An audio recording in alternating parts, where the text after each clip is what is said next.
It's September 27th, 11:32, calling this meeting to order. Thank you all for joining us today.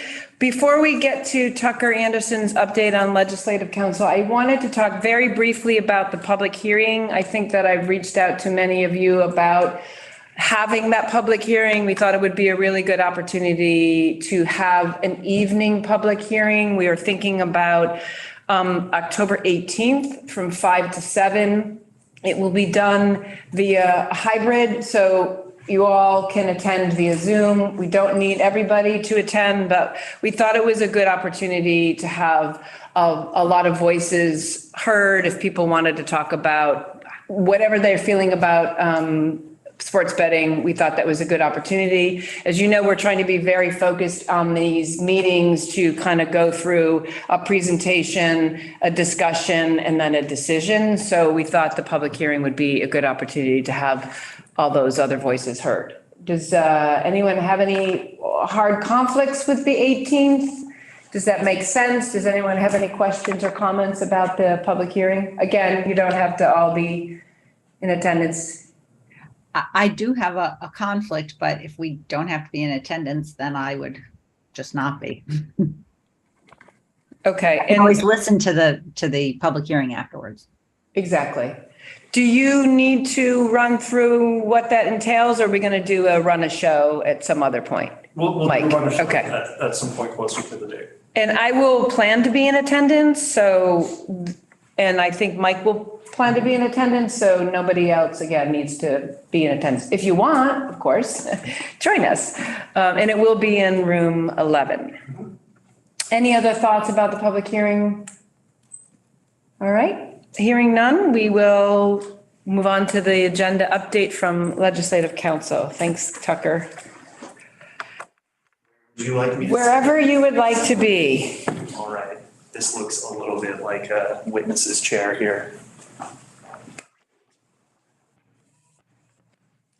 Well, good morning, and for the record, Tucker Anderson, Legislative Counsel from the Office of Legislative Counsel. A little bit of a mouthful. So at the last meeting, there were a few unresolved questions. You sent me home with a little bit of work and research to do. So I'll run through those questions and offer that for next time, if you're interested, there are 2 new states that very recently have entered the party, so to speak, and one of them is Massachusetts.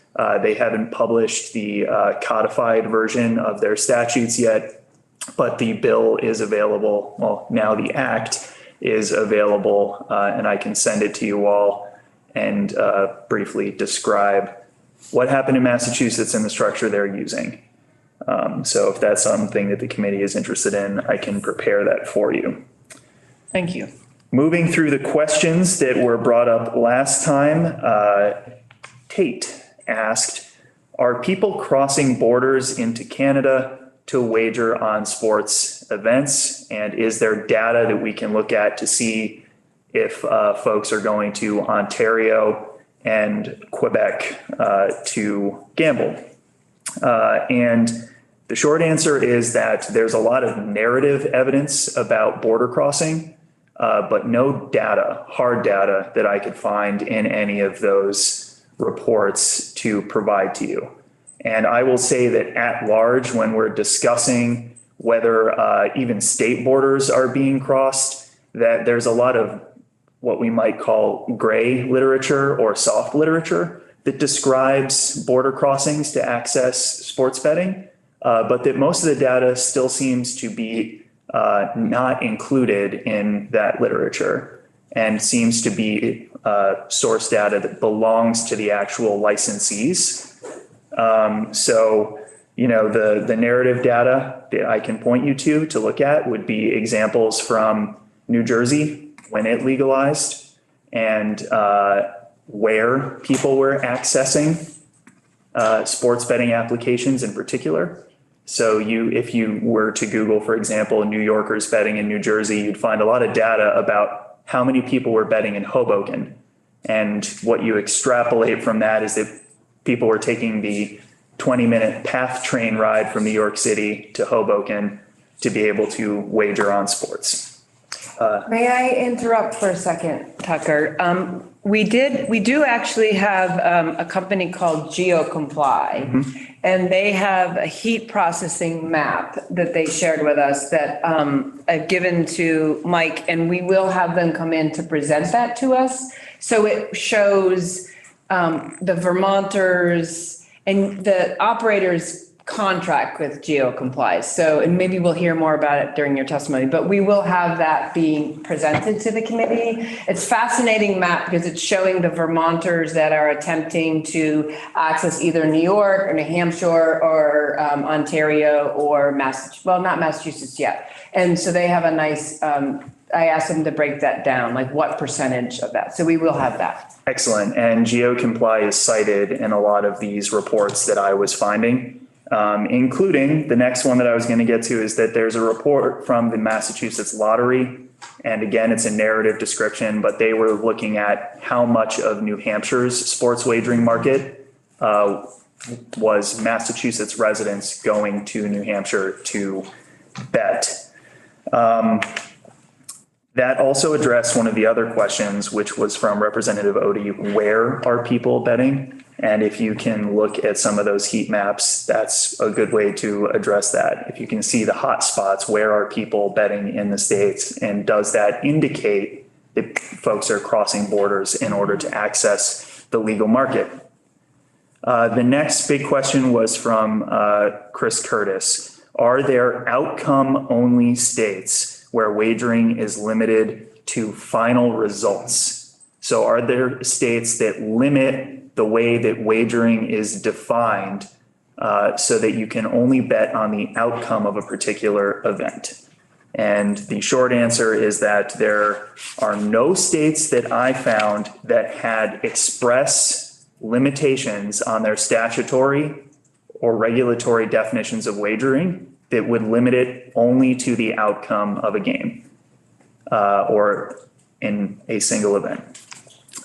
However, there are a bunch of states that have limitations around in-play bets with respect to specific types of events. So some examples that I can provide for you.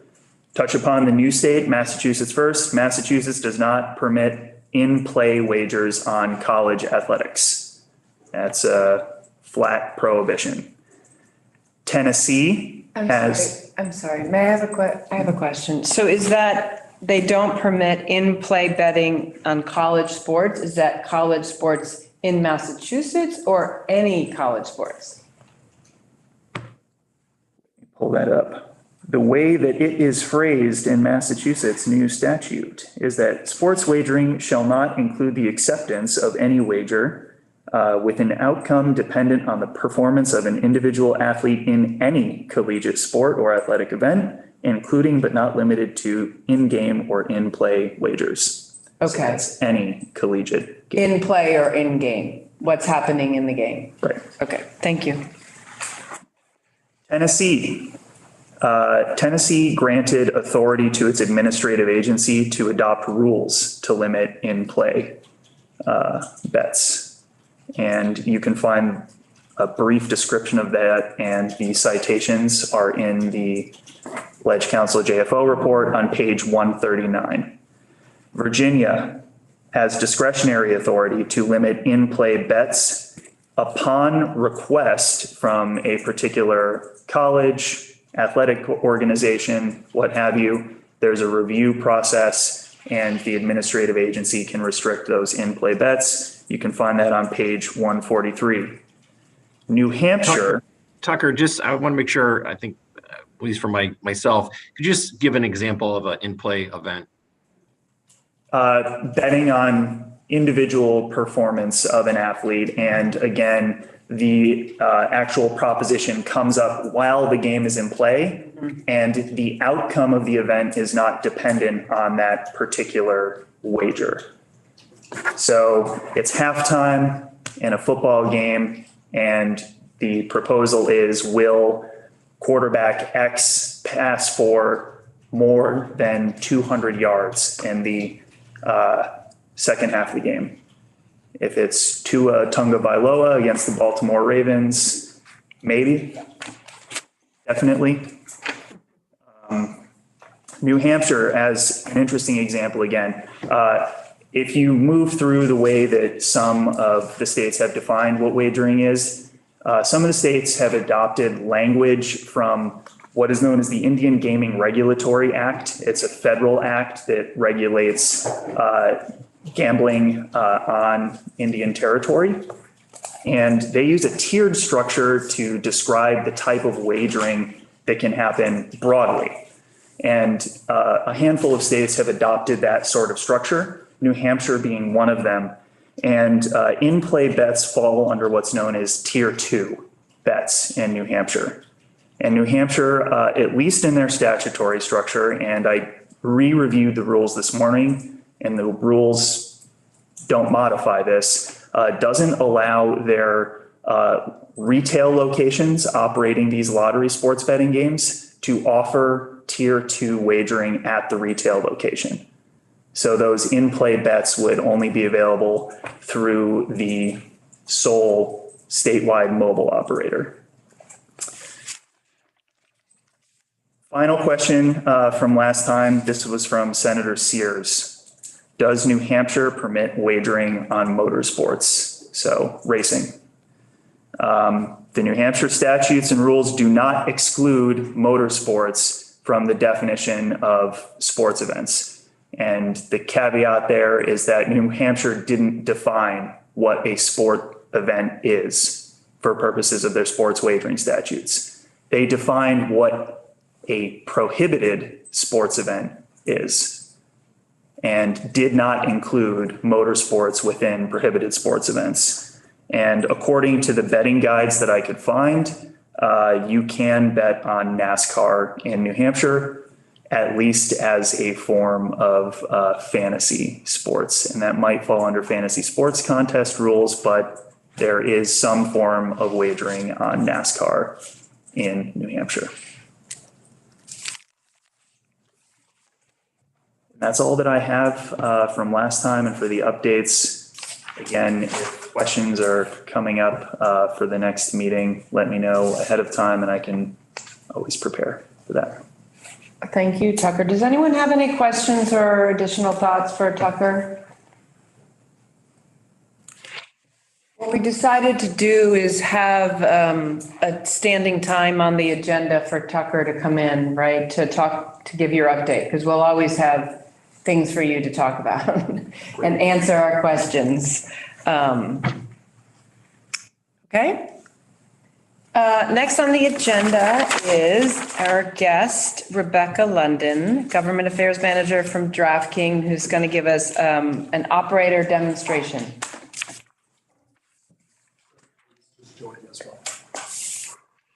Hey, Chris. Thanks for being here. Thank you for being here, Rebecca. Absolutely. I really, really appreciate the opportunity to present in front of the committee today. And I'm going to go ahead and share my screen. Mike has me all set up. So that way, what I'll do is walk you through a sign-up process of how you walk through. Let me stop and back up for a second. My name is Rebecca London. I'm a Government Affairs Manager for DraftKings. And we work with a coalition of other leading sports betting operators. Collectively, we're known as the Sports Betting Alliance, and the other members of the alliance include Bally's, BetMGM, Fanatics, and FanDuel. So like I said, I'm going to go ahead and share my screen with you all today, so that way I can walk you through the registration process, where to find and how to place a wager on the DraftKings website. And also, I will walk you through all of our responsible gaming tools. Great. Okay. So it's showing on the screen ahead of me, so I'm hopeful that everyone can see this. Oh, let me just, there we go. So this here is our new user registration. And before I walk you through this, I just want to say that I'm logged in as an employee of DraftKings, and that's why I'm able to walk through the wager process. If any of you today were to go to the DraftKings website, you would be able to create an account, but you'd be blocked from placing a wager because you're in Vermont, which is a jurisdiction that doesn't currently allow sports wagering. And we work with our partners GeoComply, who you all were talking about, to verify a user's location and identity. And then I'd also like to say that my engineers and tech team would be disappointed if I don't at least mention that while there may be some lag as I'm moving through my presentation, that's more a result of being on Zoom and it's not our actual platform being laggy. And then finally, I will be moving my mouse occasionally, and that's because if I don't move my mouse from time to time within a 15-minute period, I will automatically be logged out of my test account. And that 15-minute timeout is one of the player protection options that we have that's standard on our platform. So I will start here with the new user registration. And you can see the first one here is just what would happen if you downloaded the DraftKings app. And if you were to click sign up, you enter your email, create a username, and create a password. All of these are pretty standard, and you'll move through the process there. And then we verify your identity with a number of partners. So you provide us with your first name, and last four digits of your social security number. And that's in order to verify that you are of legal wagering age, that you are not on any sort of prohibited lists, whether that's self-exclusion lists or otherwise. We need to verify your home address. And then you also log in through your these various acceptance of terms and conditions. I'll also say that as I'm talking, please feel free to ask a question. I am more than happy to answer them as I move through the presentation and then also at the end. Yeah, could you explain more about a prohibited list? How does one get on it? Sure. Yeah, absolutely. Thank you, Senator Sears. So most states have what's known as a self-exclusion list. And that is when a person registers with whether it's the lottery, the gaming control board, or other organization that is there for player protection. And at the start of a market, we work with the regulators, and usually what happens is they will provide us with their current list of people who are on that exclusion list. So that way we can upload that and prevent those folks from creating an account. Does that answer your question, Senator?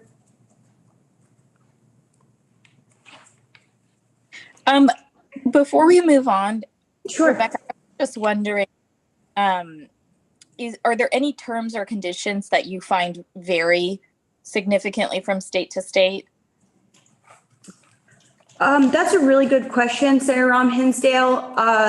And I would have to say no. It's pretty standard terms and conditions. And then there are where we see variety between jurisdictions is more in terms of what we offer on our platform, as well as some of the player protection requirements that each state mandates. Okay.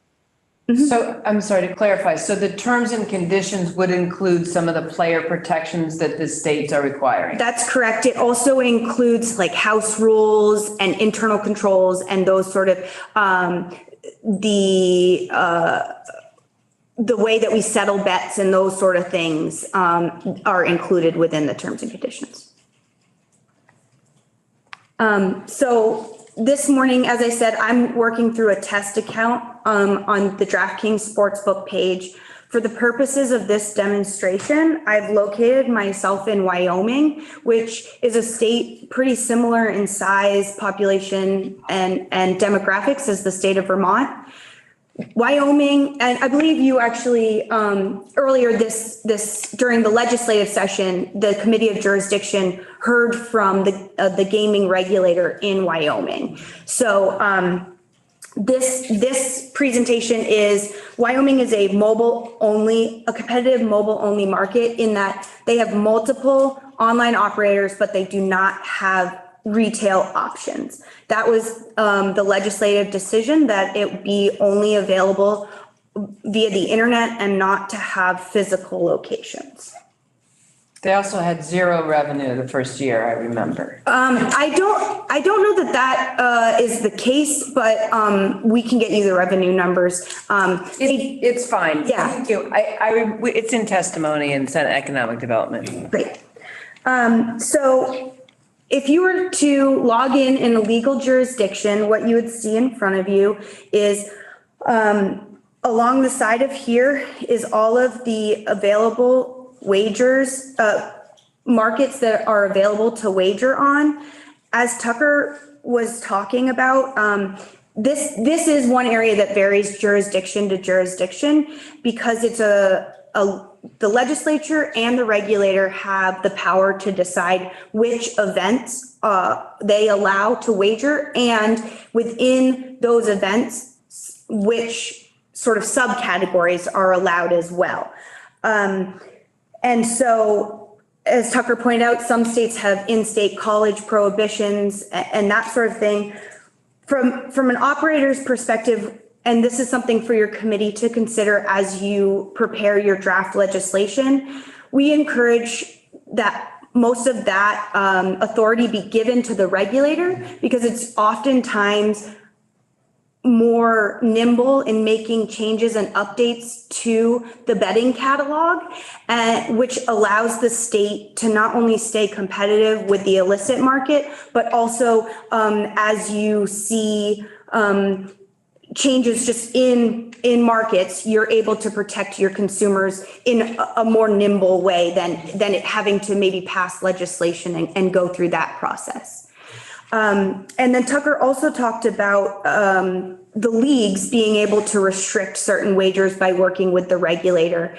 A lot of the legal sports books like DraftKings have partnerships with the leagues, and certainly all of them have agreements that we can share data that's known as official league data.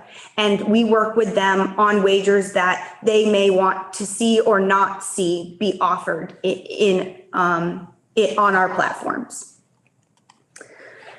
So I'll pause there to see if there are any questions. Okay, great. So as I said, along this left side, you'll notice that these are the most popular wager opportunities. I'm going to go in for the purposes of the demonstration. I'm going to go to the NFL, and I'm going to go to the Patriots game next Sunday against the Green Bay Packers.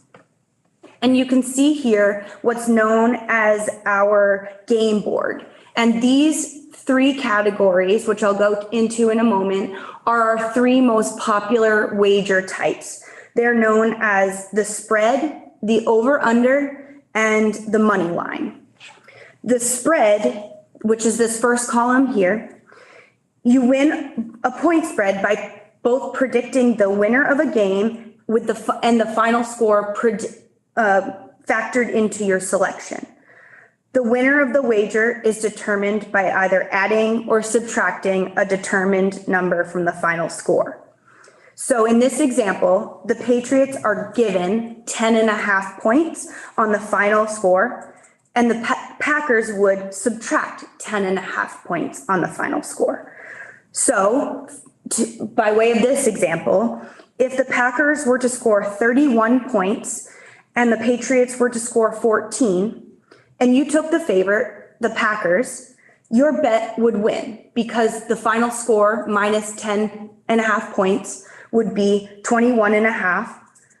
which means that they would be, I'm sorry, if the Packers scored 35 points, not 31, 35 points, and then you subtracted 10 and a half, they would still beat the Patriots by more than 10 points. If you took the underdog in this situation, the Patriots, and the final score was 21 Packers, Patriots 14, and then you added 10 points to that score, the Patriots would win that bet, because even though they didn't win the game, the final score adding 10 points, they were to win.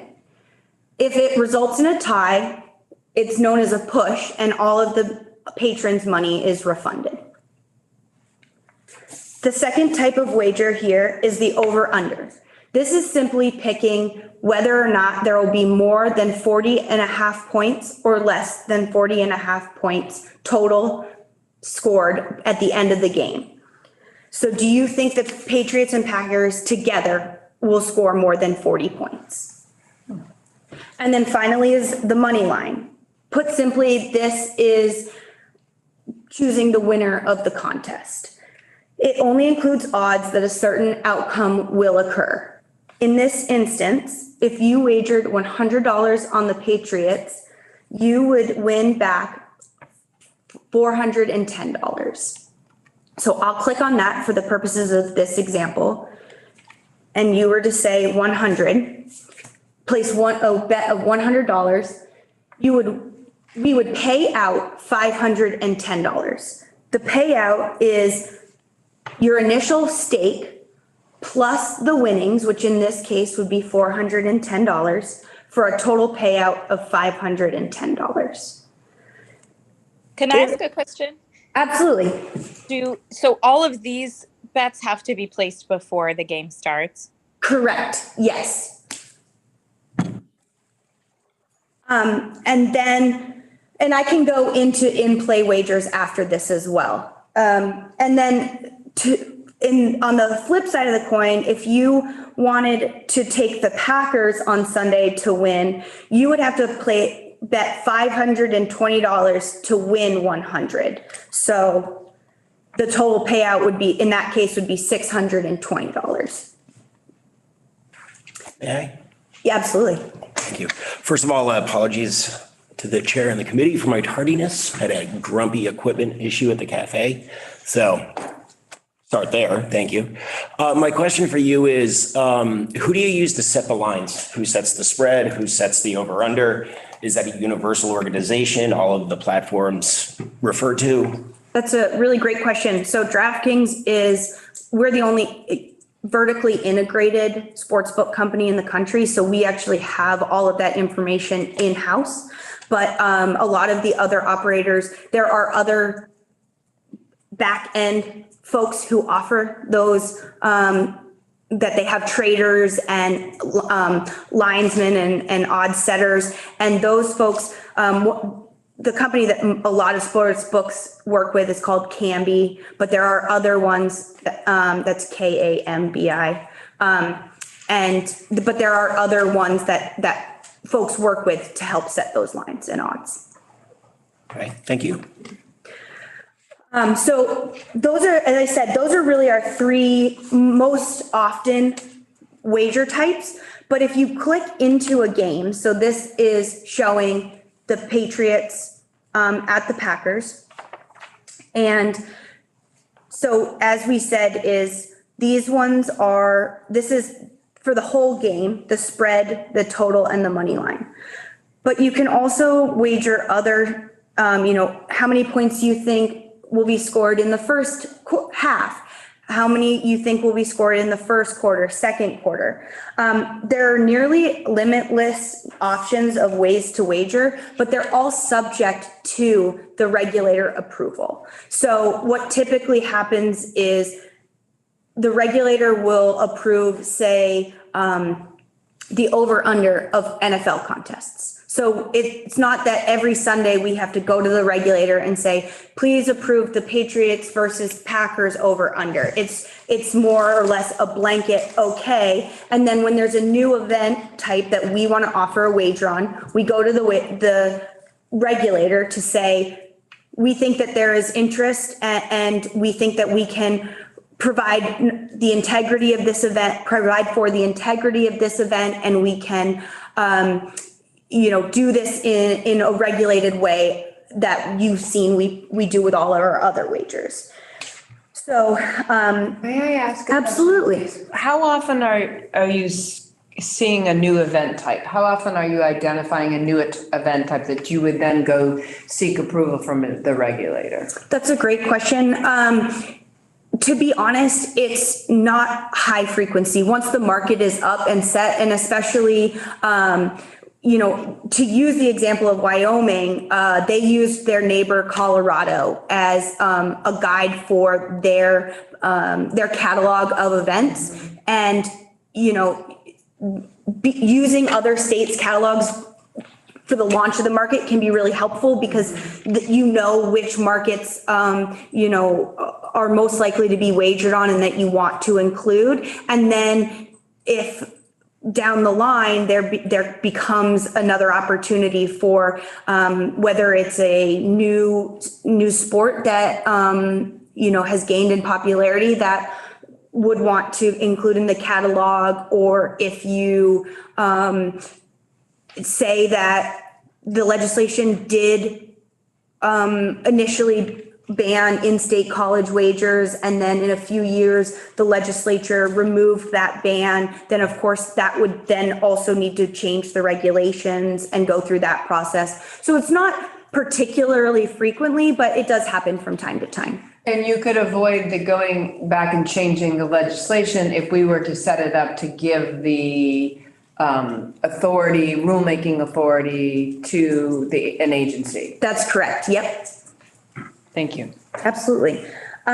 So Tucker started to talk about this earlier, but proposition bets. And so those go into, and they're actually basically a prop bet is whether or not it's a one-off event that you're wagering on in a specific game. So will a quarterback throw for more or less than X number of yards? And then again, this is all subject to regulator approval. And the closer that it gets to that game time, you'll see more options here. So while we know that Mac Jones is out next Sunday, it could say, will Brian Hoyer throw for more or less than X number of yards? Will Aaron Rodgers throw for more or less than X number of yards? Will Matthew Judon get more or less than X number of sacks? So those are all, and again, those are all approved by the regulator that we can offer those types of wagers. Is the proposition bets, are those the same thing as the in-play bets? So proposition bets can be placed before the game starts. Okay. But there are in-game wagers where will the next play result in a touchdown? Okay. Will the next drive result in a field goal? So that's more in-play wagers where you may take into consideration what the result of a play may be.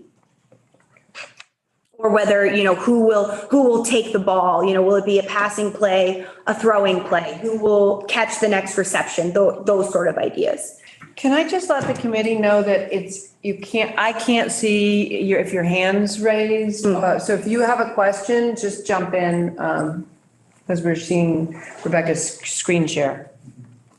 So what percentage of wagers who are just sort of going in a traditional fashion, over under, or playing the spread, how many of them really engage in those play-by-play prop bets? That's a really good question. I'm not sure how it breaks down like that. I can work with my team who actually looks at the data of those and see if I can get that answer for you. Oh, thank you. And so when I get into the responsible gaming piece, I'll also point out, we have definitions and explainers for sort of every type of wager. So even if it's a casual bettor who goes in and would normally do those 3 traditional types of wagering, we do at least explain the additional options and kind of what they're getting into, should they choose to explore other wager types. Okay.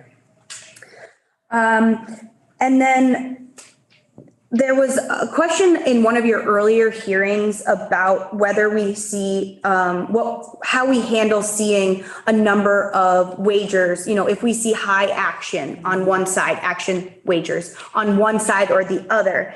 And we look at those trends and we take them pretty seriously. And if we consider it to be anomalous wagering, we'll look into it and do our due diligence to see if there's something, kind of nefarious going on. But other times it makes sense. So for example, if the Patriots were in the Super Bowl, we would expect a lot of action on the Patriots to win the Super Bowl, whether or not realistically they are the favorite to win. But we hedge our liability on that in a few different ways. First is just using odds to mitigate our risk. So if we see heavy action on one side, we'll move those lines and odds to try to incentivize someone taking action on the other side of things to try to even out that. But frankly, that is the business of being in a sports book, is there's potential to see that ebb and flow of significant gains or losses. And that's why, unlike other gaming types, sports betting is a relatively low margin business. DraftKings and other members of the Sports Betting Alliance are big enough that, we might see heavy action here in New England, but we can sort of temper that in other jurisdictions where folks are less likely to be wagering on the Patriots. And then the final thing is a lot of states allow for what's known as layoff wagers. And that is where legal books are permitted to place wagers with other legal sports books. And they're declared, and the other book is, both parties know what's happening, but the ability to lay off a wager mitigates that risk of a large loss, which also could impact gross gaming revenue and ultimately taxes. How is that disclosed? To be honest, that's another question where I don't know exactly how we work with the other sports books to let them know. But again, that's a question that I can get you more information on. I'm just curious to know if that's made public before the event. Oh, yeah. Okay. So then I'll go back to our homepage here. And something I meant to point out at the beginning of my presentation is we have promotional play here, which promotions are not marketing costs. They're simply the cost of a free wager or a wager that comes with certain terms and conditions, whereby we fund additional money within a player's account.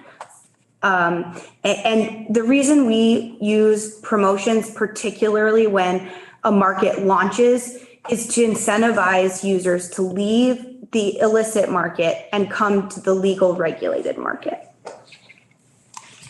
Can you point out where help or customer service is here? Absolutely. So a couple of things. One is, that's actually a really great segue, Senator, to, I was about to pivot to our responsible gaming pieces. So first of all, we have along the top here, responsible gaming. I'll come back to that in just a minute. But you can see too, down here, we have our disclosure must be 18 plus and in Wyoming for the sake of this to place wagers. And then we have the relevant gambling control or gambling problem helpline here. And then we also have here our betting guides and our additional help links down here. We also have, so as I said, the responsible gaming tab is here. And this here, to talk quickly about responsible gaming it's something that regulated companies like DraftKings and the other members of the SBA take really seriously. As you can see, DraftKings motto is it's more fun when it's for fun. And in addition to our legal, regulatory, and compliance obligations, we have ethical obligations to support safe play. RG, responsible gaming, means more than just completely shutting off access to gaming. It also means safer play practices across the board, like staying within bounds of your respective time and money spent gambling. We provide players with those tools to monitor and manage their activity. And then we regularly educate our employees about the resources we provide and key concept of safer play. We have a number of tools, which I'm about to go into. We have, as I said, that responsible gaming tool right there. And this shows, why we take responsible gaming seriously, helpful phone numbers, knowing your limits, setting limits, and I'll explain these more too. So we have, along the top, as I said, we have how to bet. So this actually takes you to, sports betting 101, explained. What is sports betting? And then if you click this drop down menu, it should explain, what's an over under, what's a money line, etc. And then we also have specific sports guides for our most popular sports wagered on, for example, football, baseball, that sort of thing. And then finally, within each user's account, sorry, it's taking a minute to load. Here we go.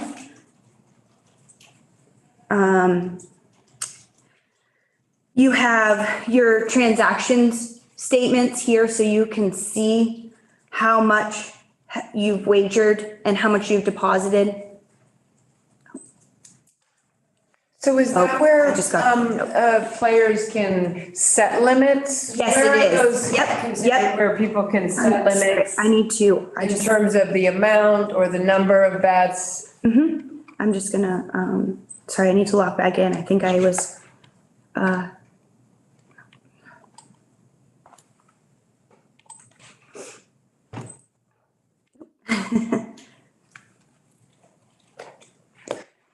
Mike, do we have, yeah, I'm getting short on my time, I realize, so.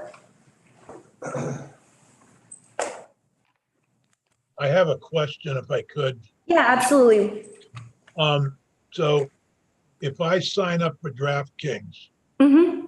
get in my car, drive 5 miles, I'm in New York, Okay. and it'll work there. But if I only drive 4 miles, it won't work. Is that correct? That's correct, although I would say that GeoComply, what we've seen is they err on better safe than sorry. So it may take you 6 miles instead of 5 miles. What we've seen sometimes is that border doesn't pick up right when you cross the border. You have to go within a certain distance within a legal jurisdiction. But at a certain place, I'll be able to bet. Yes, And I yes. drive back home, watch the game, and to collect my winnings, if I have any, I'd have to drive back to New York. Is that correct? You wouldn't have to be back in New York to collect your winnings, but to wager you would, to wager again. And what we've seen is, we've heard anecdotal evidence of border states. There are certain places where folks know that they can pick up that they're in a legal jurisdiction. And so there's a number of out-of-state plates all lined up together where they, where folks are placing wagers. So quickly, I'll just walk through player limits. Here you go. This is where you can set deposit limits, wagering limits, and max wager limits. And this is really, it depends on what your personal ability to wager and save is. And we actually, we encourage all of our players to check out these tools, not just if you think that you have concerns with your gaming habits. We want it to continue to stay fun. And so, everyone can use these tools, and we encourage them to. If you feel like you need a little bit more than just setting limits for yourself, we have what's known as a cool-off period, and you won't be able to deposit funds or make changes to your accounts or place any wagers for that set amount of time. And then if you feel that those are still not working for you, we have what's known as the self-exclusion. And so you can opt to exclude yourself, in this case, for 1 year or 5 years. And this is where we work with the regulator. So if I were to say, I need a significant timeout from this, I would fill out all this information, and then DraftKings would send this information. We'd work with the regulator to make sure that they knew that there was a patron who had opted for self-exclusion. Representative Byron, you had a question? Yeah, you actually answered my question with the next screen, but I do have one other one real quick. So with the promotional and the promotional bonus money that you get when you sign up, does that just live in the pool, or can you cash that out for actual dollars? That lives in the pool. It lives in the pool. Okay, so you can't just yank that out when, okay. I have a question. A few slides back, we saw what's responsible, make sure this is fun, etc. Do you have anything where it says if your income is this much money, then this is the most you should be betting over the course of a year? We don't have a tool like that. Well, that would, I don't know how someone's supposed to know what's responsible. And it's not just based on income, but savings and whatever. But do we know what the income level is of people who are gambling? We do have those statistics, Representative, and I'd be happy to provide them as a supplement to the committee after this. What we typically see is that our users are generally more highly educated, so they have at least a secondary degree. We see that the average income is, I think, somewhere $75,000 or more per year. So we do have those statistics, and I'd be happy to provide them so that the committee can look at that. But we do generally, as I said, is we're usually, older or, middle-aged, I guess, more highly educated and more, on the higher income scale. So did you say secondary or post-secondary? Post-secondary, yes, sorry, yes. Okay, so I guess I still think no matter who we are, if we're gambling, that we still might need some guidelines. Is that who tells you what you have to put on your website? A lot of it is dictated by the regulator, and them sharing or regulating what information they want us to provide to consumers. But we also, as I said, we take pride in our responsible gaming approach, and so we want to make sure that players have the tools that they need to be able to play within their means. So would we be able to regulate what's in that section as Vermont if we were to go this way? I think that's a conversation that we can have about what that looks like and how it gets integrated into platforms. So Representative Odie, it's something certainly we could do as a state, and it could if we opted to go with a state control model, it could live on the website of the agency that's regulating. It could live on the regulatory agency website, what responsible gaming is and things like that. But would the person when they're signing up on the site and it says, be responsible, this is supposed to be fun, would they be able to see those suggestions there? I think, Rebecca, you're saying that that's a conversation to have. Mm-hmm. in the interest of time, I want to, we have another guest that's in the Zoom. So I think these are great questions, Representative Odie, and we can discuss them a little more in our discussion. I don't mean to cut you off, Rebecca. I know that could I ask if you could provide some screen shares, some screenshots? Because I think it's what we were looking for that was useful is what does that responsible gaming site looks like? Absolutely. What does that page look like? And what is it saying? Absolutely. And the consumer protections, we're interested in that. Like you drill down into the limits of the wagers and the self-exclusion. I think it would be really helpful to have those screen shots. Yeah, absolutely. And I appreciate being able to present today. I'm sorry that there was so much information that we didn't get to spend as much time on those pages, but I hope that this was helpful for folks in understanding how legal products work. Okay, great. Thank you. It was very helpful. Thank you, Rebecca. I just remind, before we start, I just want to remind, I just went to an illegal site, which I can go to here in Bennington. Bovada, I think is out of Nigeria. So that's already there, right? And we don't regulate it. That's what we're trying to, if we over-regulate, my concern is we get to ourselves over-regulating what's legal in Vermont. We keep people into the illegal. Mm-hmm. Mm-hmm. And I think that's a valid point that we are going to talk about when we have the discussion with Cannabis Control Board of how do you take an illicit market and bring it into a legal market. So we want to definitely look at those lessons learned there and what to do and what not to do. Mr. John Herco, am I pronouncing your name correctly? Herco? John Herco, yes. Thank you. Thank you so much for joining us. We were really interested in your perspective as a player. Welcome to the committee. Thank you very much. It's a pleasure to be here. I really look forward to it. Thank you to Senator Ram Hinsdale for passing my information along, and to Senator Sorokin for passing my name to Tucker Anderson, who provided me his 185-page report yesterday. Not surprisingly, I haven't had a chance to take a look at that in any detail yet, but I have watched Tucker's PowerPoint presentation from 2 weeks ago, creating the sports wagering regulatory framework, a couple of times, took some notes, and I'm happy to answer your questions or provide any comments that I had prepared. Do you want to start with your comments and then we can ask questions? You, just to clarify, John, you are a Vermonter. You live in Vermont.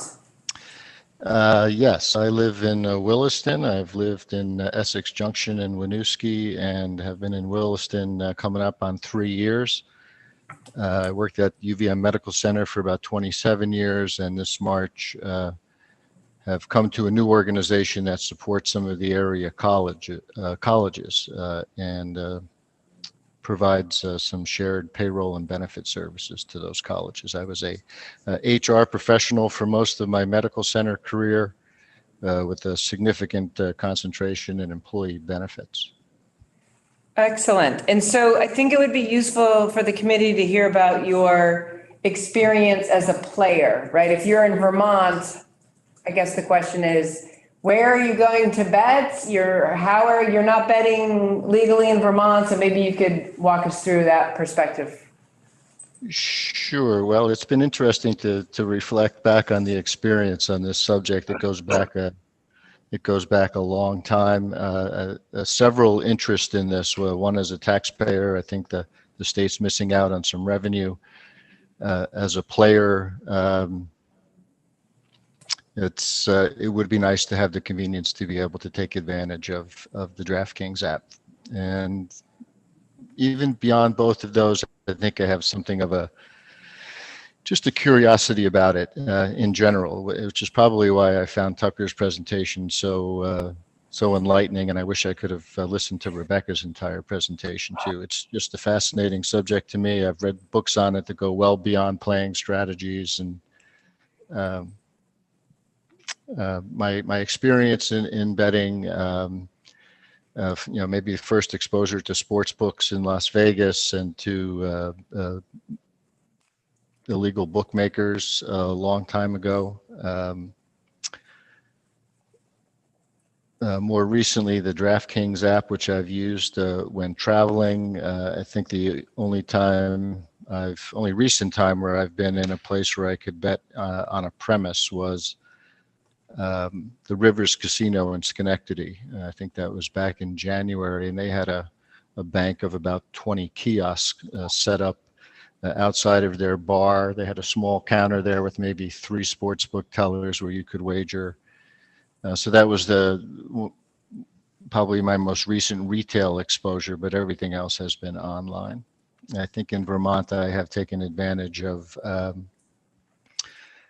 being able to use the Churchill Downs racing site, the TVG, which I think now is rebranded FanDuel racing site. That's been available in Vermont for what I think maybe 25 years. It goes back that I know. And I'm not sure if that falls under the fantasy sports. There's a particular website called Derby Wars, which is also legal here, which is an interesting way to wager against an opponent online based on horse racing results. But I haven't used that in quite some time. But that's an interesting model too. So does any committee members have questions for John with his experience? Anything we want to know from a player perspective? This is Senator Rumhenstill. Thanks so much, John, for coming. I was just curious if you feel like there's space in the community of players to talk about problem gambling. And as we look at what I think we've noted is a fairly limited current supports available from the state for problem gambling, what might we do to be helpful in that space?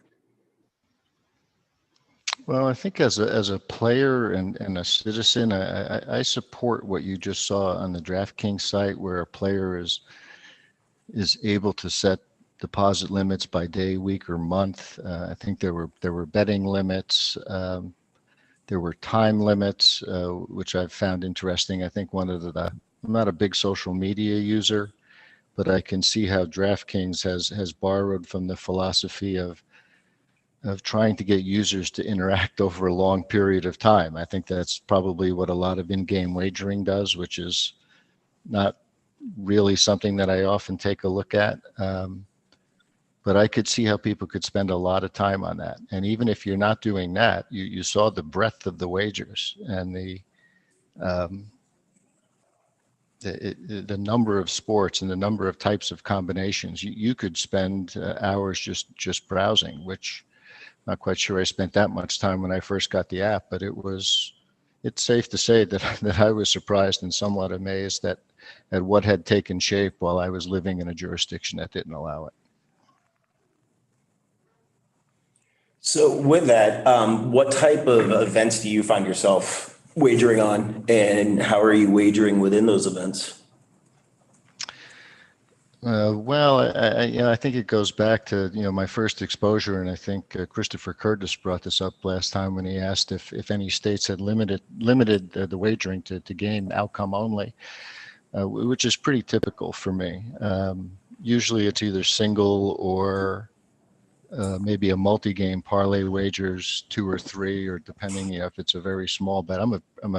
I should footnote all of this by saying that I am a very small player and get a great deal of entertainment value out of small wagers. The winnings are neither going to change my life, and I certainly don't want the losses to create any anxiety or stress. It's just, and I'm well aware that not everyone takes that approach. So I might, for example, play I had the good fortune literally of being in a Chicago layover on opening day NFL a couple of Sundays ago, and was able to use the DraftKings site there to play a couple of football parlays, 2 teams, 3 teams, a couple of baseball games, and if the minimums, I think, are as low as 10 cents, but if you can play several dollars of money and pick a number of teams to create a potentially larger winning, and that can be entertaining to do that. But mostly baseball, football, college basketball,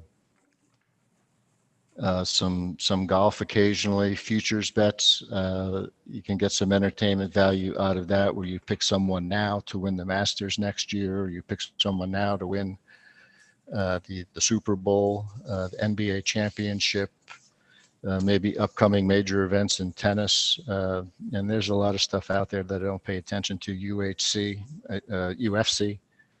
I think when I first logged on, I even saw the opportunity to wager on ping pong and darts matches over in Europe, and lots of soccer too. Thank you.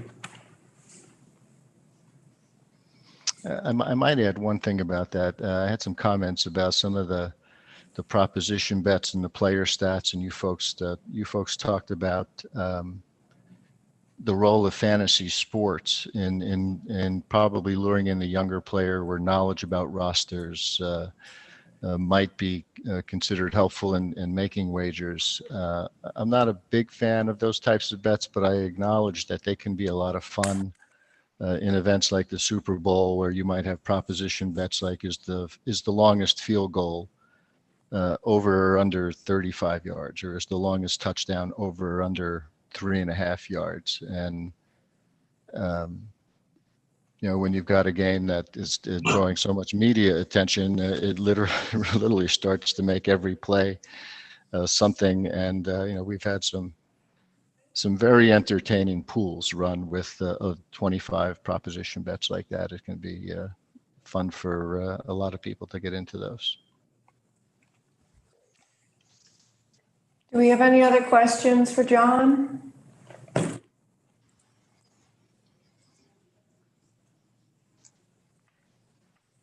John, I have a question.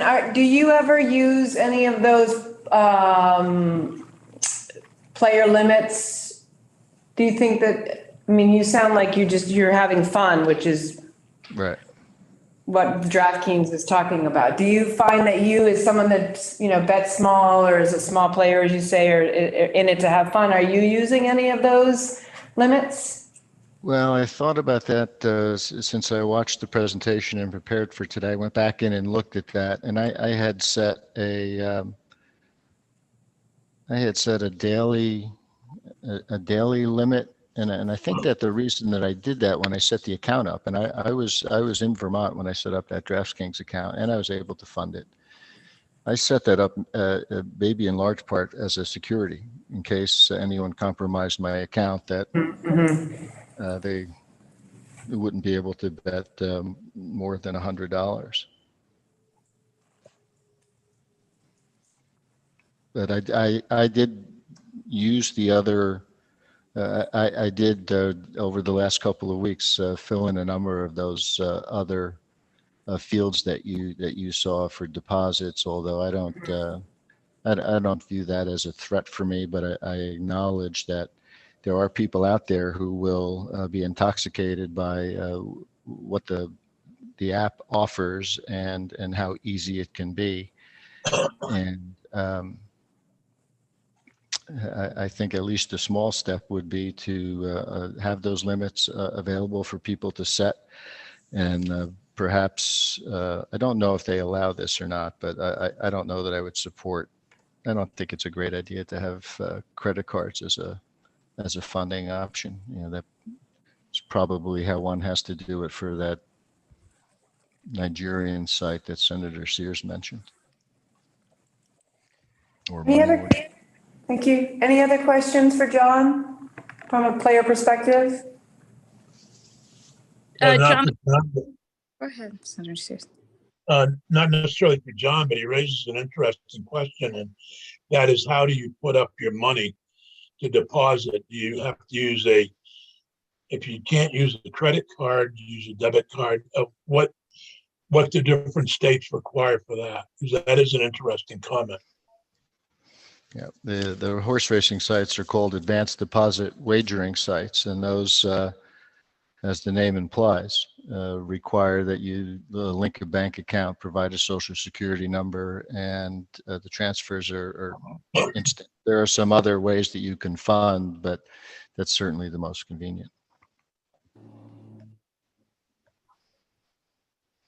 John, this is Keisha again. I was just wondering what you think, like in your gaming experience, will look different once, if and when we legalize sports betting. Will you be, doing more sports betting at home, more in social gatherings, more for specific sporting events? Like what's going to look different for you about your experience? I gave that some thought. I would expect that it would be somewhat seasonal. Now, several of my friends, one of my friends bet on behalf of the rest of us as we played the NCAA basketball tournament last year, which is obviously going to be a primetime event for 3 or 4 weeks. Super Bowl, NFL, just the volume of games in baseball, I could see that ebbing and flowing. That's during the summer too. It's I don't watch that much, and it's not essential to bet on a baseball game to appreciate watching the Red Sox or whatever's on Fox Sports. Thanks. Any other questions for John? Okay, John, we really appreciate you coming on and sharing your perspectives with us. Good. Do you mind if I maybe ask a question or two and throw out just a couple other comments? We have a few minutes, yes. Okay. One of the questions that I might have asked Rebecca had I had an opportunity was I was curious if the operators can manipulate the point spreads, money lines, or odds in general by region, say for example New England or even by state, and or if all U.S. users see the same betting opportunities. That's a question that I would have been interested to know. One of the interesting points that Tucker brought up was information asymmetry. And I think the simplest bets that I am more prone to play, it's easy to assess what the odds of the outcome are, more or less, but I think the spectrum of wagers that's available on these apps makes it nearly impossible for folks to assess what a house advantage might be. So I don't know how the state's interest, what could be done to promote the state's interest there, but as a player, it's something that I thought about. And I think the only other thing that two other things. One of them might be that I don't necessarily think it would be a bad thing to exclude in-state collegiate sports. Our lone Division I school, UVM basketball, and soccer being a fairly small school. I don't necessarily think that's a bad idea, and I wouldn't be upset to see that exclusion. And then the last thought that I had, really from your perspective, would be would you have a more robust go live and capture more players if you selected a operator or one or more operators who existed in neighboring states, where players there elsewhere in the state like me would already have the app on their phone, and it would be a somewhat seamless piece. Mm-hmm. And the last question from a player protection perspective would be, does having a single operator or a small market, I could see why maybe we couldn't sustain two operators, but if we only had one, is only having one to the disadvantage of the player, and if so, to what extent? You can't price shop, you can't shop for a preferred application interface. So those were a couple other thoughts I had. Thank you, John. Appreciate that. Thanks again for joining us. My pleasure. Let me know if I can support your work in any other way. Thanks very much. We definitely will. Thank you.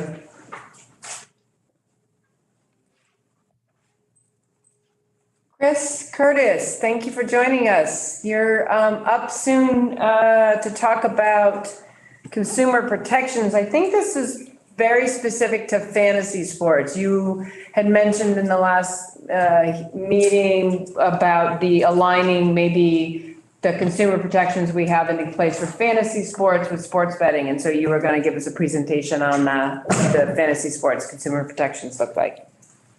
Certainly. Thank you, Madam Chair, members of the committee. For the record, my name is Christopher Curtis. I'm the Chief of the Public Protection Division at the Office of the Attorney General. In that capacity, we have our Consumer Protection Antitrust Unit and our Civil Rights Unit. So I'm here today to talk about consumer protections related to fantasy sports and fantasy sports betting.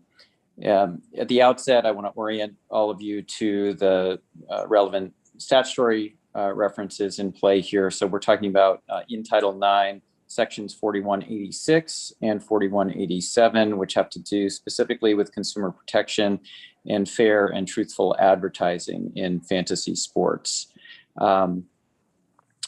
Think about consumer protection in this area generally in two buckets. There really is the guardrails or the prohibited or regulated conduct of the operators. And then there are consumer disclosures, which are all the information that's conveyed to consumers that are mandated by law that the operators then have to convey to the consumer to provide them with useful information that they can then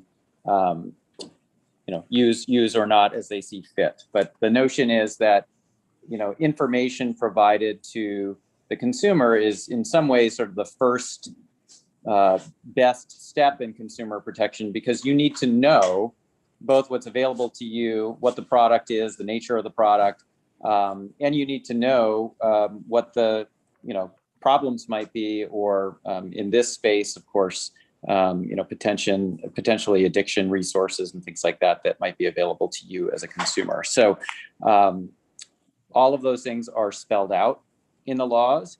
And I'll give you a brief overview. And then what I really hope to do is engage the committee in a discussion about, whether or if parity among these two concepts makes sense, or if there are significant differences, or other elements that the committee thinks are appropriate for discussion. So with that said, in terms of the guardrails or prohibited regulated conduct, this relates to fantasy sports games that have a dollar value greater than $5. Participation is prohibited for the operators themselves, employees or household relatives of those employees, and professional athletes who participate in games themselves. So all of that conduct is prohibited in fantasy sports. There is a requirement for non-disclosure of confidential information to unauthorized persons. So persons outside of the operators or the gaming entities themselves cannot have access to certain information. Age limitations and age verification are very important to the operators and very important to consumers. In Vermont, the age requirement is 18 years or older. So it's essentially reaching the age of majority. However, I will note that this differs in some respects to other health-related considerations and age restrictions that Vermont has placed on other products. So for example, in tobacco, Vermont recently moved to a 21-year age limit. And of course, for alcohol, we have 21 as well. So I don't know how closely people want to consider gaming activity and other kinds of health impacts, but Vermont does have 21 as a limitation in some other contexts. And I think that's just important for the committee to know, understand, and consider. One thing that I think is perhaps distinguishing from the fantasy sports, concept compared to gaming more generally, and it'd be interesting to hear from the operators themselves in this point, but it was, I think pretty widely reported, and there was testimony on the notion that, fantasy sports require more than a casual understanding or interest in the event itself. It requires, knowing all kinds of different metrics about various players. And so you could almost think of it as more of a game of skill. And that there was testimony on that point, and there were questions there as well. So it might be interesting to hear from the operators, their perspective about whether or if they still maintain that position, or whether there's some bright line division between gaming generally and sort of, betting on any particular outcome or any particular game, and fantasy sports in particular, and whether that's still distinguishable. And if so, maybe there's a question about whether for fantasy sports purposes, it should be 18 and over. And maybe for gaming more generally, it should be potentially 21 and over. I just don't know. That's a policy decision and something lawmakers would need to evaluate and get testimony on and carefully consider. But that would be potentially a bifurcation if you do it differently, if you had 18 for one, 21 for another, or if you wanted to amend the fantasy sports statute to 21 and go that route. But I just flag that because I note that age is an important consideration. So the other restrictions limit the users or limit consumers to a number of entries per contest. There's a limitation to a single user account. You heard some testimony earlier today on how operators can assess whether or if there's an attempt to create multiple accounts, potentially. And that is restricted in Vermont for fantasy sports purposes as well. There's a prohibition on using computer scripts that would provide players with any kind of competitive advantage. And this came up in testimony when the fantasy sports law was being considered. There was a question about whether or if computers or algorithms might be used to give someone competitive advantage. And so that was written expressly in to make sure that that kind of conduct was curtailed or prescribed. There's an important restriction or segregation of monies. And this means that player monies and account monies that are established by players cannot be commingled with operating accounts. So for fantasy sports purposes, the operators have to have their operating monies. Those are accounted for separately, and they have to have separate player accounts, and they have to have a cash reserve sufficient to ensure all of those player deposits. So that was something that was also very important in terms of solvency and making sure that consumers would have protections. If something happened to the company, players could have some assurance that they would get access to their accounts and have money in their accounts. For purposes of sort of post-gaming conduct or year-end requirements, there is a requirement that notice is provided to consumers that their winnings are subject to income tax. And my understanding is that in many instances, there's a 1099 that goes to the consumer that actually alerts them to the winnings they had for the year. Finally, on information that's provided to consumers and disclosures required, there is a requirement that there is a link, a clear and conspicuous link to gambling addiction services, both in Vermont and nationally, that users can self-restrict their accounts. And you heard testimony on that point earlier today, I think by our prior witness, that you can self-restrict or you can essentially block your own access to your account for a certain period of time. There has to be, once you do implement a self-restriction, you're automatically provided with addiction resources and information on how to close your account, and requirements for how to go about getting an account reinstated if you have elected to self-restrict.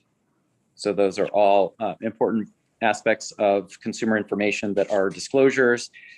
There is also a requirement that every consumer have access to information on their rewards, points, account balance, self-restrictions or closures of accounts, information relating to their gaming history for the prior 6 months. So that means all of their deposits, withdrawals, games they've played, lineups that they've used, prizes that were awarded, or bonuses offered.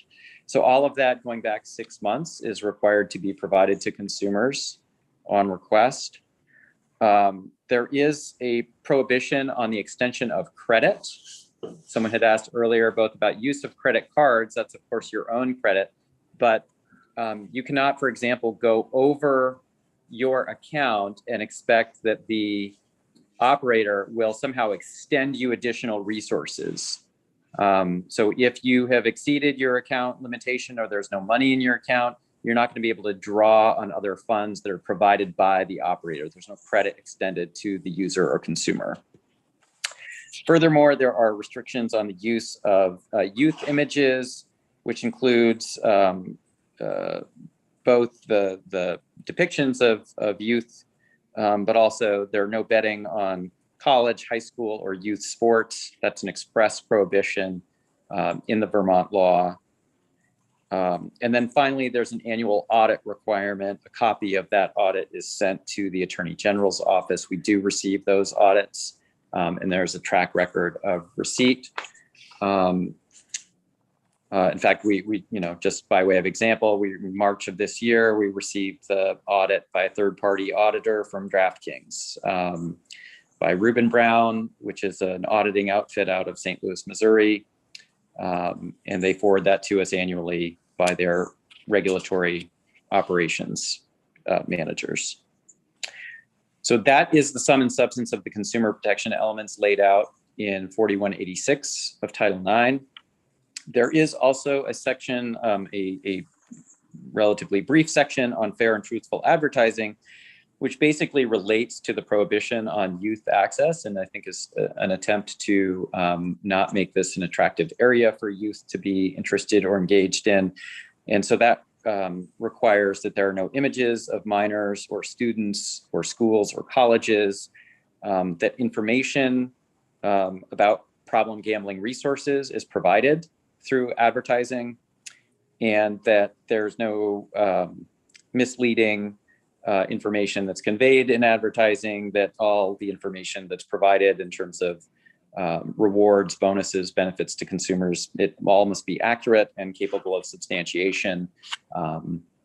And so anything that's conveyed in an advertisement has to comply with those regulations as well. So that's that is the sum and substance of what is currently on the books in Vermont with respect to fantasy sports. And I think the question for this committee, or an important question for this committee, is much of what's here applicable to the gaming industry, online sports gaming industry generally? Are there additional safeguards that ought to be required? And how does the state go about squaring what might be requirements in online sports gaming generally versus what has heretofore been a much narrower segment of the fantasy sports universe? Thanks, Chris. This is really helpful. I feel like we need to open up to the committee to what we've just heard now about the consumer protections in fantasy sports. What are we hearing from Chris? What elements do we hear that we think need to be part of sort of the consumer protections on sports betting? So, right, we talk about, did we hear anything that Chris said that we don't think should transfer to sports betting? But I feel like that's the place to start, is what's in statute related to fantasy sports, and are those at least concepts, do they make sense for sports betting? We do need to, at some point, decide whether or not how much or what we're going to put in statute versus what we're going to put into rulemaking. Okay, so that's a really important conversation we need to have. But at this point, I'm just thinking about the concepts that we're hearing Chris talk about with fantasy sports. Age limit is a big indicator. The Good limits question on. for the, I'm sorry to interrupt,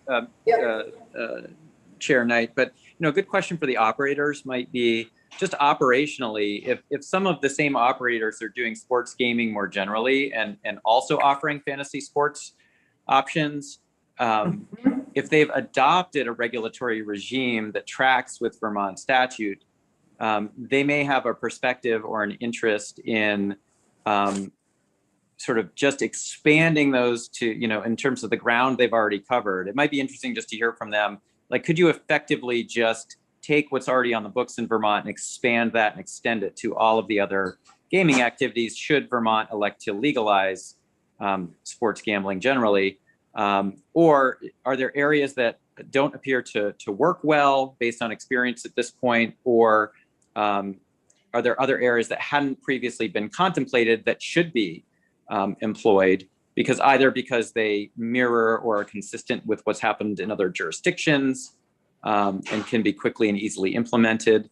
Is there anything in the fantasy sports universe that's been essentially left out or that over time has been found to sort of lack a certain utility and other jurisdictions are making sort of different or other kinds of requirements? So we want to, I think, take that into consideration. At least I would want to know that. Sure. Yes. So I have a couple of questions for you, Chris. As we're talking about like how do we overlay what is existing into this moving forward, the prohibition on college, is that Vermont institutions only or college as a whole? Well, presumably it's not specific to Vermont. So, and I think so it would mean that in Vermont, in Vermont, there's no college fantasy sports that's permitted. Okay. And so I'm kind of like unpacking this. I've always viewed online gaming with sporting events in a very similar way to honestly like retail stock trading in applications. I mean, it's all calculated risk, right? You're betting on a company or you're betting on a team. So when you were talking about the tax disclosures and whatnot, are those, and this might be too big of a question for right now, or maybe we need somebody from tax. Are those documents issued in a similar way? You get your year-end documents from, say, like a TD Ameritrade or a Fidelity. It tells you how much you brought in. I assume if you are in the green, you got to pay tax on that, right? That's like revenue in to an individual. And if that's the case, it'd be interesting to know from the tax department whether they can have any kind of estimate of 1099s that are affiliated with winnings in this area. But I think it'd be typical from, if you make winnings in a casino, or if you, presumably if you have fantasy sports winnings, there would be documentation of that and you would have to report it as part of your income. Yeah. So I'm curious to know, like, what is there for regulatory guidelines and communication to the consumer on earnings and honestly deductions too. I mean, if you got losses, you can deduct up to $3,000 on securities. Can you do the same for gaming? Yeah. And what the law requires in fantasy sports really is only a notice to the consumer that their winnings would be taxable. Subject. But my understanding is that I believe that many of the operators will actually furnish those consumers with a 1099 at year end. So they're getting the notice, but they're also getting the document. Okay. John, you from tax, I think he's trying to weigh in on some of the tax questions we have. Sure, I can weigh in. I thought I heard Rebecca say earlier that they do furnish 1099. If I heard that correctly, then that's what we would use, just like interest from, a bank account, something like that. So yeah, and then it would be added into taxable income, and individuals would be taxed on it at whatever their rate is. Senator Sears? Yeah, but you can deduct losses too, if you can prove them, correct? Yeah, yes, you could. Deduct the losses, Yep. yeah. Is there a limit on that? Does it cap? Does anyone know? John, do you know there's a cap on the limit I'm not sure. I don't think or a cap on the loss? you might have to be limited by your wins. Like you might only be able to deduct your losses against your wins. Right.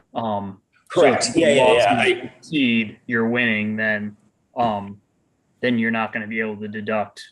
Like if you play every year and you lose $10,000, you're not going to be able to offset your other, taxable income with that.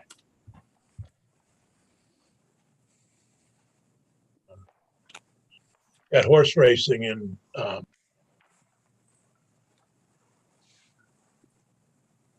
You're muted, Senator Sears. We heard horse racing.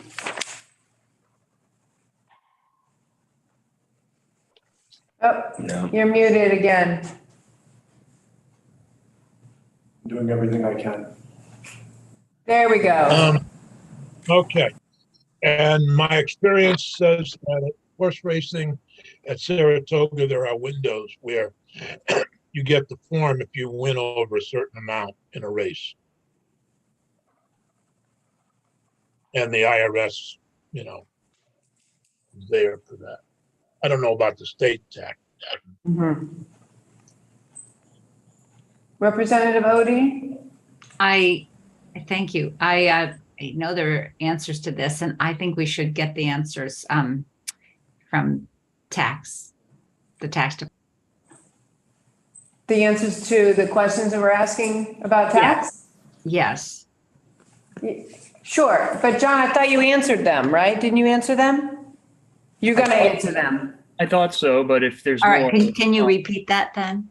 Oh, sure. I think I heard Rebecca say earlier that in the apps that we're talking about, that they send out 1099s to winners at the end of the year.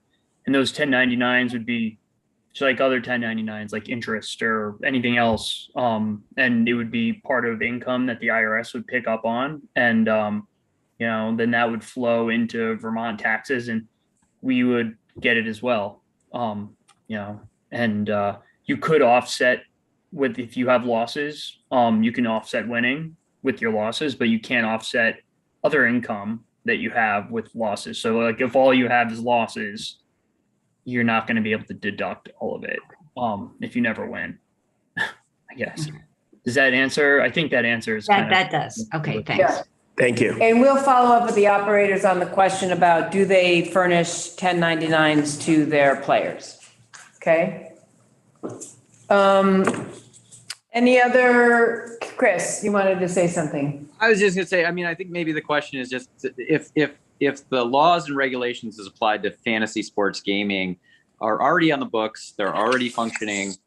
It seems to me that, at a minimum, that's sort of the floor. And then the question is, in this new developing, growing area, what would be the ceiling? Or should there be a ceiling that's in some manner distinguishable or different than what's already on the books? So I think that's just an important question, not one that we need to answer necessarily today.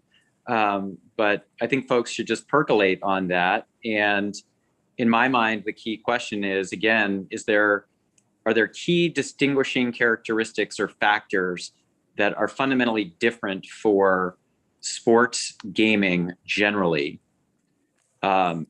with all of the permutations and variations that we've heard described, as compared to fantasy sports, which have been described previously to lawmakers as sort of a game of skill, if you will. Are there distinguishing characters, something that sets it apart, and should there be greater consumer protections in this new and emerging area? And then I think the age question is really important, and that's just one that the committee and policymakers will have to grapple with. Definitely. So I guess yes, Senator Hinsdale. I may have missed this, but I've always felt like the credit card question is really important. Did I miss, can you use a credit card for fantasy sports? That's a great question. There's no specification in Vermont law about whether you can or whether you can't. Now, how the operators have established that is a great question for them, but there's no specific prohibition. What's prohibited in Vermont law is there can be no credit extended by the operator to a user or a consumer. Okay.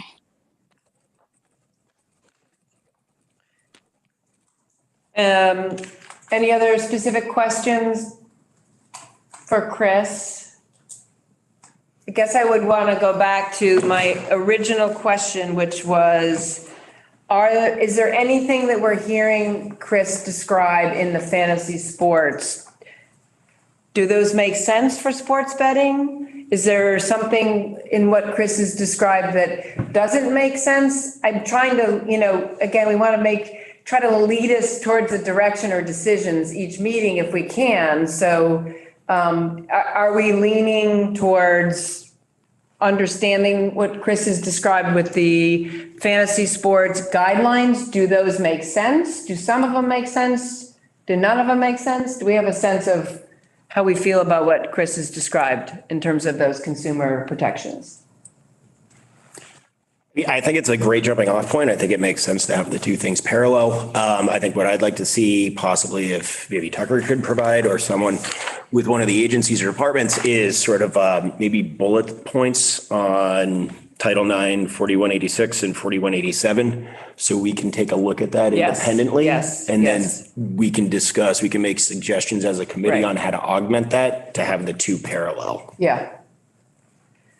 Yeah, Okay. I think I agree. I think I wanted to see if like Connecticut's platform looked different in some way, but we keep hearing they have stronger consumer protection. So maybe just knowing if there's something missing from what they're doing. And I do think some kind of credit limit makes sense that goes above and beyond what I heard exists for fantasy sports.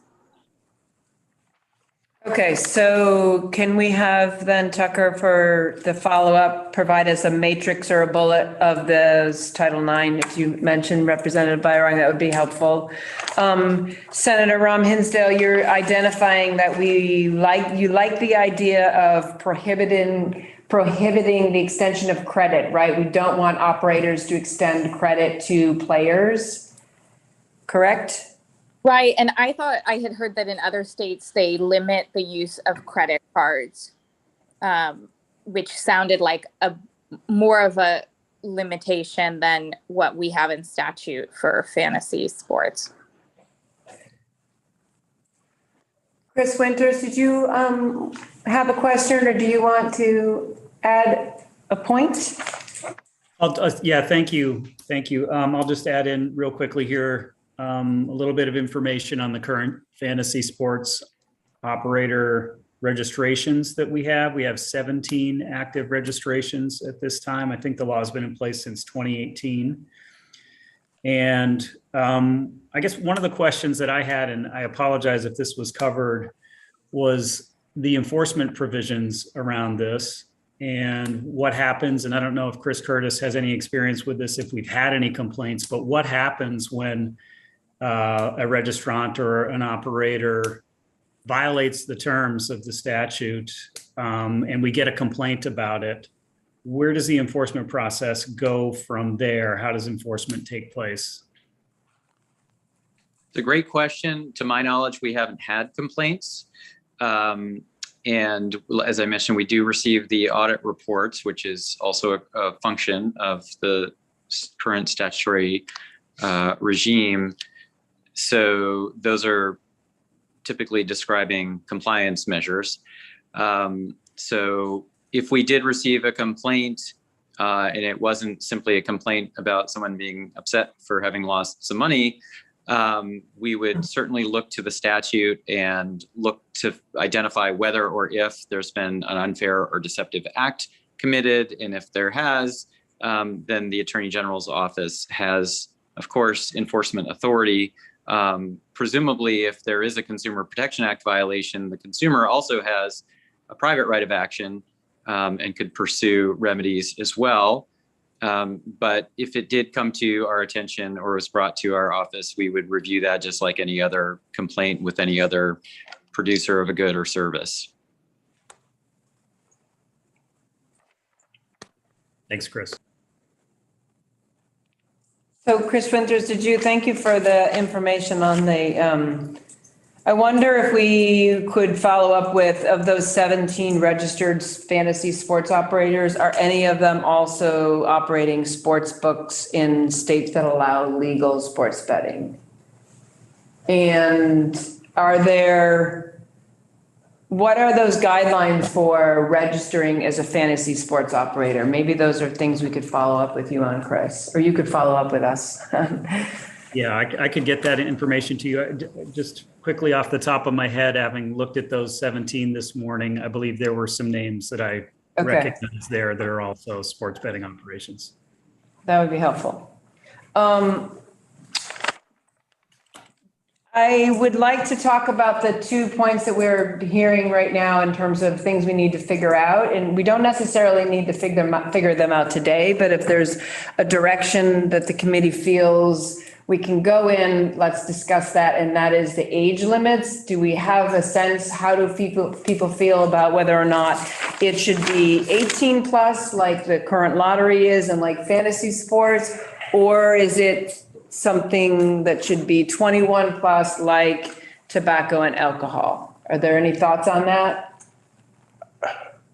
I mean, I think it makes sense to leave it similar to lottery, but at the same time, we're pushing all the others sort of regulatory age guidelines to 21. I just don't like the fact that it's inconsistent. It's inconsistent, right? So that's a conversation. I don't think I'm ready to like make a decision on that or really have a deep conversation, but I'm certainly a fan of consistency. Representative Odie? I would lean toward 21. And is there anything that really says that it has to be as low as 21? Could it be higher? Is there anything like about brain development and that it would be a safer thing the older people are to partake in?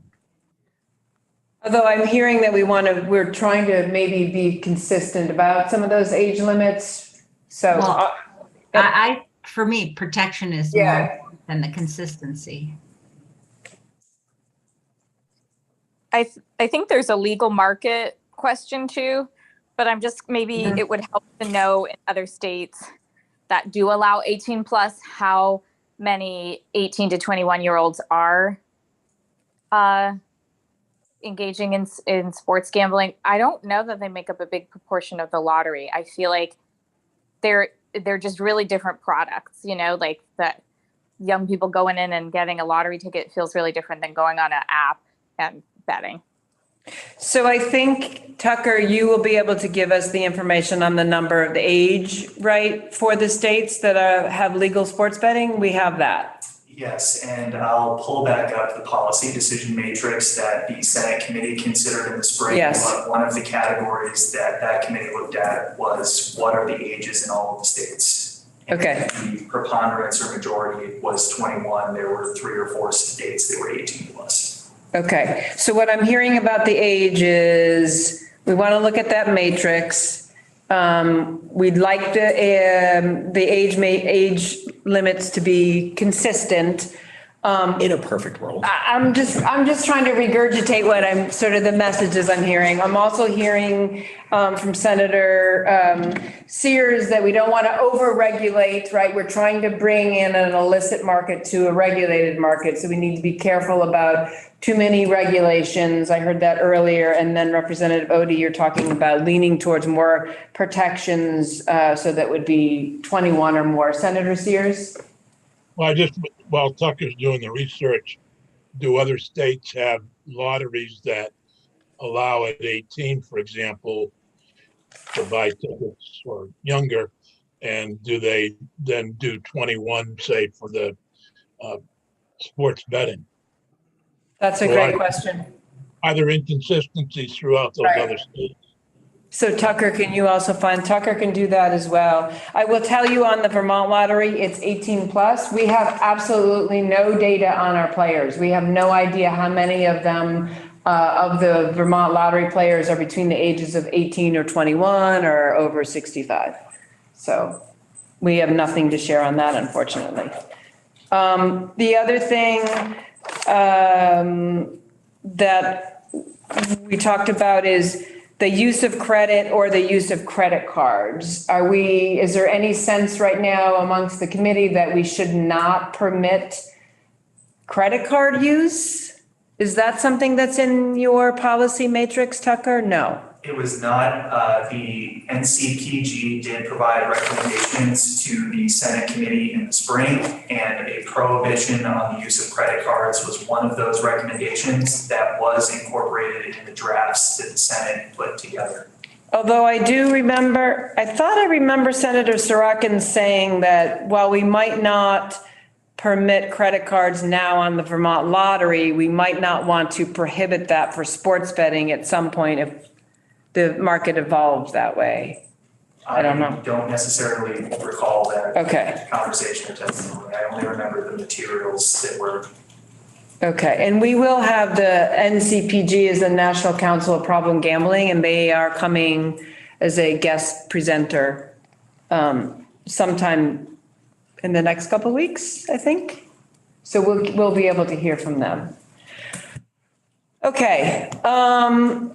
I'm really, oh my God, I'm just really eager to see if there any movement in any way. I understand there's a lot to discover here and we're gonna have matrices and more information. So maybe I can ask if we could go back to Tucker's initial regulatory framework, because I feel like we've gotten a little bit in the weeds with the consumer protections. Really great information, really helpful, and these are great questions and discussions. And I think we will be able to pick up some of those discussions and decision points at another time when we hear more about consumer protections. And then we have some follow-up to some of the questions here. I guess maybe one of the fundamental the decision point we made last time we met was that we are not going to be a prohibitionist state, that this work here was to get us to how, not if. So if I look at that primary decision page that Tucker had outlined, we have the primary decision, which is what kind of regulated market we want to be. We've already said we don't want to be a prohibitionist market. The other two are state control and a licensed market. Now, if you remember, state control means that the state is responsible for setting up whether it's in statute or rulemaking, the constructs of sports betting. The other is a licensed market. And what I remember hearing fundamentally from Tucker about that is those are states that have a history of casinos or racetracks, and then they build upon that from a licensed market, right? So I wonder if we are, given that we don't have casinos or racetracks, is there a sense that we want to move down towards that state control of setting up sports betting?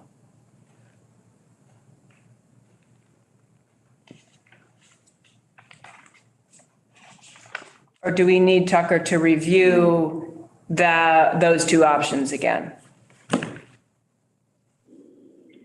Okay. Yes. I'm ready to say state control. I just feel like it's in line with how we do alcohol. I mean, I didn't grow up in a state like this, but I just feel like it's pretty consistent with what people have come to expect from how we regulate our current vices. Okay. Tucker, can you just spend a few minutes? We have 10 minutes, so we can still make a decision and move in a direction. I'm not trying to push everybody, but I'm just very aware of all of the decisions we need to make and the directions we need to move in to get us to a point where we have a report that we can then share with any confidence to the General Assembly. Tucker. To help frame the decision, the way that I would recommend breaking this up is the state going to play an active role and be a partner in actually operating or offering sports wagering? So you heard some of the examples. This is the minority of states right now that have regulated markets or state-controlled markets, but they operate either through contracts or franchises with current operators. New Hampshire is the model that you've heard a lot about, or an even smaller minority of states actually operate their own essentially lottery system, and the state is operating and offering sports betting through its own systems. I brought up the casino and racetrack setting for the purpose of illustrating that there's a bias in how many states, because it's the overwhelming majority of states use the licensure model. But that's because they had those structures in place. They were already licensing gaming establishments. They had gaming control boards. So it made sense from a legislative perspective to build this in as another type of gaming that fits into gaming control and that's part of a licensure system. But that doesn't mean that states that don't already have casinos can't go towards a licensure model. I brought up Massachusetts earlier today. They are using the gaming control board model, and they are issuing their primary license structure through their casinos. So again, the structure was there. They're using their existing licensing structure. Interesting caveat, they will allow up to 7 licenses to be issued to operators that aren't connected to the state's casinos. So that might be an interesting model to take a look at if you want to go the licensure route. But again, stepping back, big picture for the choice, is the state going to have some aspect of control and be a partner in the operation? Or are you going to establish a system where licenses are issued upon qualification and privilege? And another thing that the Senate considered back in the spring was, how is the state going to approach its relationship with the operators? Is enforcement going to take place through the issuance and revocation of a privilege, the license? Or is all of the control going to be through an administrative agency and primarily through its contracts with agents, right? There's the agency relationship instead of licensure and privilege. Something to keep in mind, but hopefully that helped tee up the decision. And So thank you. Senator Sears? Yeah, I'm trying to understand the state contract. I think I'm okay with, as long as there are more than one group that's contracted with. My understanding of the is there's only one group. So you're stuck with, I don't know which one it is, but for example, DraftKings, you couldn't go to the competitor, or you couldn't go to others. If Massachusetts is offering up to 7 different contracts, I'd be okay with the state control as long as there's more than one. I'm just concerned about limiting it to one. And Can I answer that question based on, we can allow more than one operator in a contracted model. If we were going to go the route of being state control, you could do it either in statute setting the number of operators, or you could do it through the RFP process that you're setting up and allowing the administrative agency. You could do it that way. okay, thank you. You're welcome. I mean, I personally think that licensing out to operators makes sense, but with regulatory oversight through an state agency and, of course, input and guidelines via statute that will establish here. But I think, like baseline, the model that makes sense to me is, multiple licenses to independent operators with primarily agency oversight. So I want to, the way I understand, Tucker, and I think you're going to need to, the license market is you basically set your criteria for what an operator is, and any operator that can meet that license has the privilege of operating a sports betting, being an agent in the state. Correct. And then there's a sub-step in there, which is that there are a lot of states that have capped or set minimums for the number of licenses that can be issued.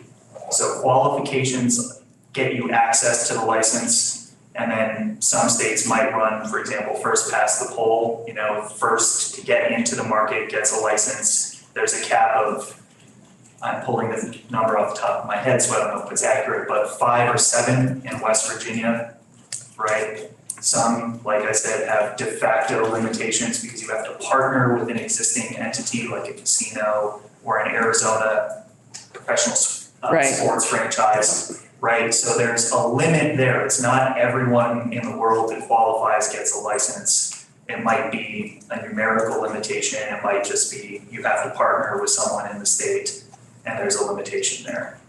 But yes, based on qualification. Right. And then the other issue that I heard maybe Chris Winters talk about is, if you think about that, your only recourse, what is the recourse for enforcement? Is it just to revoke the license? There's no mechanism for what to do if an operator is not abiding by the construct of the license.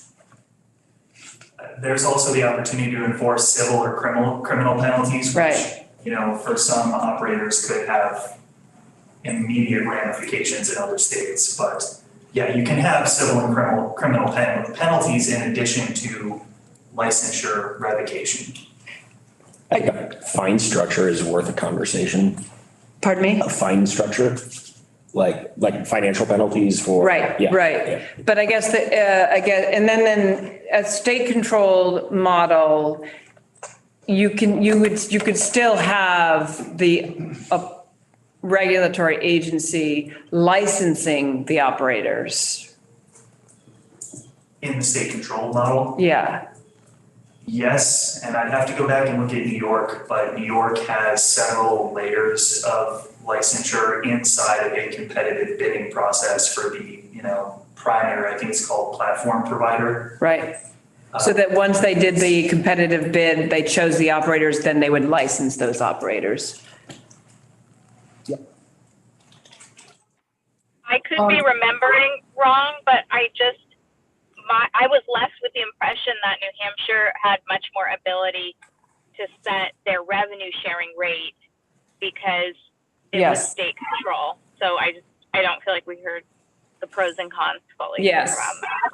Yeah, and that was my question too, is the revenue sharing. How does the license market differ from the control state market in terms of the revenue share? If we go back to our priorities for the state's interest, one of them, of course, is maximizing revenue. We are scheduled to hear from New Hampshire in the next week or so. And I think when is that? It's 25th of October. Sorry, I think that's a couple weeks from now, but it's not. In October, we're going to hear from New Hampshire, so we'll be able to hear from them on not only consumer protections, but their state control model. Any other questions or follow-up points that we want to talk about today? Other homework for Tucker? Or anybody else? Okay. Hearing none, we'll adjourn the meeting.